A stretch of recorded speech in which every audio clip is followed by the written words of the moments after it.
Donc, EOSPACE, je vais vous expliquer en quelques mots de quoi il s'agit. C'est un réseau national donc de maîtres d'œuvre éco-engagés donc, qui sont à l'écoute de la démarche écologique. Alors, le réseau EOSPACE, ce sont principalement des architectes, des maîtres d'œuvre, des architectes d'intérieur également, mais aussi des bureaux d'études thermiques, des bureaux d'études acoustiques, des bureaux d'études de structure. Donc, on a essayé de réunir sous un même chapiteau l'ensemble des acteurs qui permettent de réaliser des bâtiments performants. On a également des économistes de la construction, puisque vous le verrez, on ne travaille pas que sur l'habitat, et des gens qui accompagnent des maîtres d'ouvrage pour des opérations un peu plus importantes, qui sont des assistants à maîtres d'ouvrage. Parmi au sein du réseau, on trouve également d'autres expertises, donc des entreprises artisanales et des PME, c'est-à-dire des entreprises de 2 ou 3 personnes et des entreprises de 100 à 200 personnes, un peu plus structurées, qui partagent notre engagement, mais également des industriels, des distributeurs de produits, de matériaux écologiques. Certains sont présents aujourd'hui avec nous sur le stand. On a également des laboratoires d'analyse de l'air intérieur, puisque vous savez que c'est une thématique montante.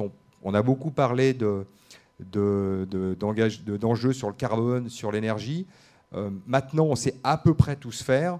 Les enjeux sur la pollution chimique et la pollution de l'air sont les enjeux de demain, voire les enjeux immédiats. Donc beaucoup de dispositions vont arriver dès 2012 à ce sujet. On a ensuite des experts en pollution électromagnétique. C'est fait partie également des thématiques montantes, donc on est obligé d'apporter des réponses à nos clients. Et enfin, alors pour peut-être d'autres profils de projets que l'habitat individuel, nous avons des ergonomes pour le milieu de travail, en l'occurrence, et des conseillers en santé-construction. Ce sont des gens qui sont spécialisés sur l'audit sanitaire des locaux d'habitation et des locaux de travail. Voilà. On complète tout ça pour avoir la panoplie d'ensemble par un juriste qui est spécialisé en éco-construction, et croyez-moi, il n'y en a pas beaucoup. Quand je dis qu'il est spécialisé, c'est qu'il a lui-même construit sa maison avec cet engagement. Donc il sait de quoi il parle quand il parle de problèmes de construction. Nous avons des experts judiciaires, parce qu'il y a un environnement juridique quand même dans la construction qui est important, d'autant plus qu'aujourd'hui, avec les multiples innovations qui arrivent chaque jour sur le marché, les déboires vont à la même vitesse. Nous avons un fiscaliste. La fiscalité verte, c'est compliqué pour défiscaliser, pour monter les opérations, construire sa maison. Les montages sont parfois un peu compliqués. Nous avons des experts judiciaires dont j'ai parlé et des banques qui nous soutiennent. Je fais une mention spéciale au Crédit Coopératif qui nous soutient depuis le lancement d'EOSPACE. Voilà. Alors, ce qui est à peu près partagé par tous les membres et partenaires du réseau, c'est d'essayer de donner du sens à nos métiers. Il ne s'agit pas de créer des usines économiques, de monter les chiffres d'affaires, d'augmenter les taux de rendement à 10 ou 15 ou 20%, etc. Ce n'est pas le but. Le but, c'est de faire fonctionner nos cabinets, nos entreprises, et essayer de donner beaucoup plus de sens à notre engagement quotidien. Donc évidemment, prendre en compte l'impact environnemental et sociétal du bâti, c'est une des priorités, mais aussi travailler en filière, c'est-à-dire travailler sur la verticalité, les industriels, les entreprises, les architectes, les ingénieurs, que tout le monde coopère. Et aujourd'hui, on a tendance un petit peu à cloisonner les professions. C'est regrettable parce que la maison, c'est une seule entité. Et ce n'est pas un empilage de petites compétences. On a aussi pour objectif de s'améliorer ensemble, de préférence, d'utiliser les savoir-faire qui sont capitalisés au sein du réseau par les différents acteurs. Ici, dans Bâtir écologique, il y a une multitude de compétences. C'est formidable. Mais ce qu'on essaye de faire, nous, c'est de réunir ces gens autour d'une même table pour échanger et capitaliser sur l'expérience collective. L'idée aussi dans le réseau EOSPACE, c'est de travailler de manière coopérative, c'est-à-dire qu'on s'aide, hein, on est solidaire, on se dépanne, on s'envoie des informations, on coopère quand on ne sait pas très bien faire quelque chose. On essaye aussi, bien entendu, en dernier lieu, de préserver la viabilité de nos entreprises et de nos cabinets. On est quand même dans une activité économique, donc on a besoin aussi d'avoir une visibilité. Et il est vrai que c'est un engagement, contrairement à ce qu'on pourrait imaginer à la riche littérature sur le sujet, c'est un engagement lourd que de se positionner sur la construction dite écologique. Pourquoi? Parce que c'est un marché aujourd'hui de niche, clairement, qui est en train de progresser. Donc il faut vraiment avoir de grosses certitudes pour s'engager dans cette voie. Mais on a ces certitudes et on a cette motivation à essayer de s'améliorer ensemble, jusqu'à ce que les choses nous permettent d'en vivre correctement. Voilà. Alors, EOSPACE, nous sommes acteurs de la rénovation et de la construction écologique dans l'habitat et le secteur tertiaire. Donc, EOSPACE, ce n'est pas une entité, une grosse multinationale qui construit des bâtiments. C'est un chapiteau dans lequel il y a les acteurs indépendants. Donc, chacun traite son affaire comme il a l'habitude de le faire, rencontre son client, etc. On parle beaucoup de construction de rénovation écologique. C'est assez compliqué. C'est un sujet. Vous m'arrêtez un peu si je déborde un peu sur le timing là. La rénovation et la construction écologique, on y met à peu près tout dedans. Donc, les définitions sont encore mal cernées. Les curseurs, chacun les positionne où il le souhaite. Soit c'est un empilage de matériaux naturels, ça peut être très bien, mais il peut y avoir des travers également. Soit c'est le critère habitat sain, soit pour certains c'est le label BBC, soit pour d'autres c'est l'architecture bioclimatique. Donc je pense que c'est un peu de tout ça, et il n'y a pas vraiment une définition encore claire avec un référentiel précis de ce que pourrait être la définition de la rénovation écologique. C'est pour ça aujourd'hui qu'on a choisi de présenter des projets qui sont à l'image de ce qu'est l'attente aujourd'hui des clients. Soit nous avons des clients très engagés, nous avons également des maîtres d'œuvre très engagés, capables de construire en paille, en chanvre, en toutes les matières possibles et imaginables. Mais la majorité des demandes aujourd'hui des maîtres d'ouvrage, des clients, c'est de bâtir ou de rénover un habitat avec une responsabilité, un engagement écologique adapté à leur capacité à faire. Quand on pousse tous les paramètres d'optimisation de la construction écologique avec tous les matériaux qu'on empile tout, on le fait de temps en temps, on arrive globalement encore à des budgets qui sont un peu plus élevés quand même qu'une construction plus raisonnée. Donc EOSPACE, on peut dire que c'est proche de l'agriculture raisonnée, si on le transfère à ce monde.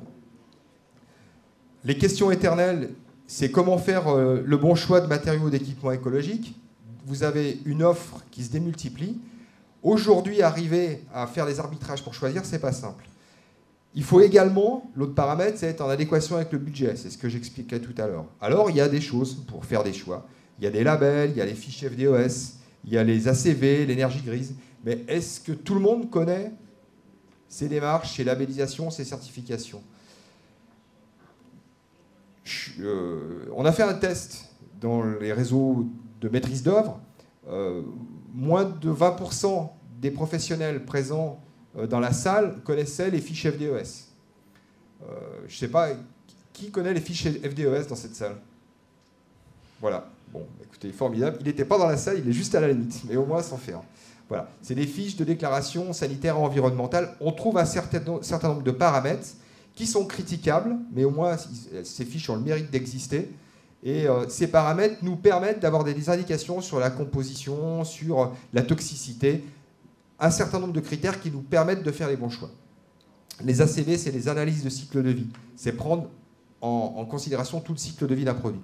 Je prends l'exemple, et volontairement, c'est un peu provocateur, de certains matériaux dits naturels qui sont importés, qui parcourent 15 000 km avant d'être installés chez vous.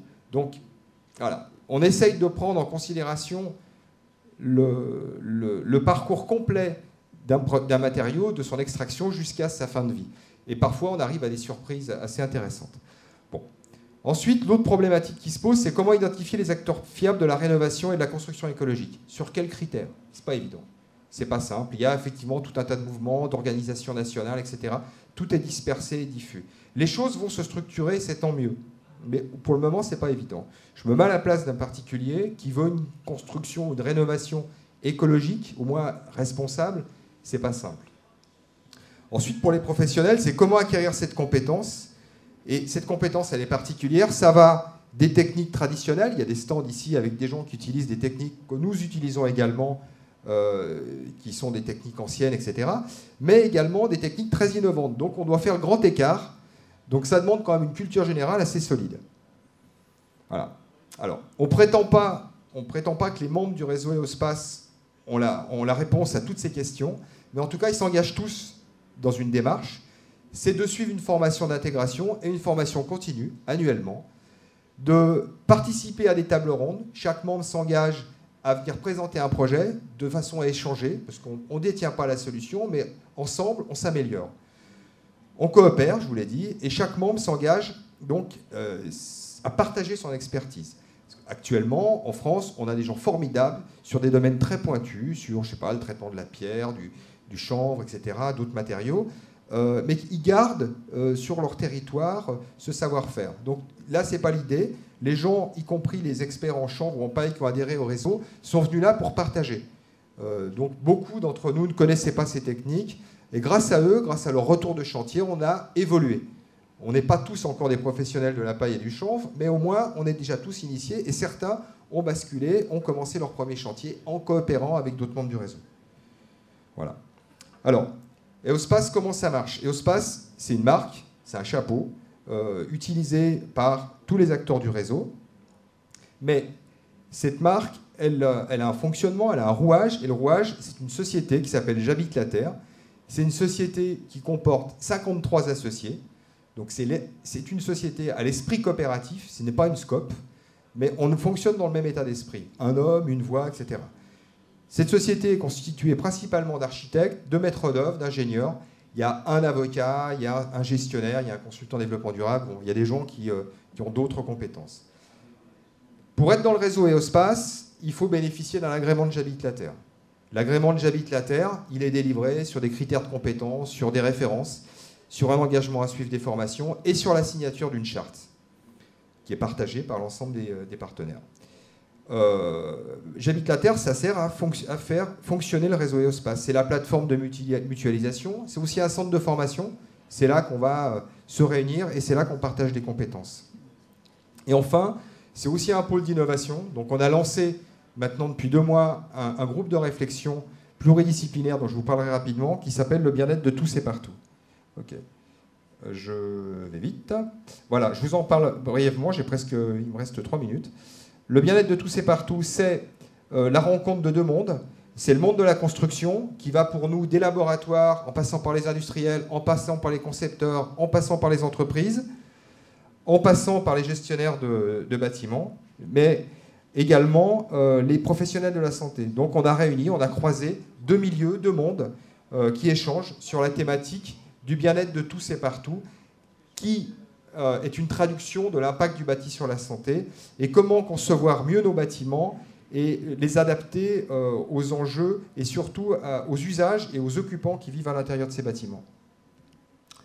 Voilà, on a une charte, je vous reprends les grandes thématiques de la charte. Tout ça, c'est déployé en 25 points, mais je ne vais pas vous les présenter aujourd'hui, je vous présente que les têtes de chapitre, mais ça, je pense que tout le monde ici connaît ces sujets. Donc le développement durable, c'est le moteur du partenariat avec J'habite la Terre. C'est également de proposer aux clients des prestations durables et à prix raisonnable. Effectivement, il faut savoir s'adapter aux contraintes de nos clients.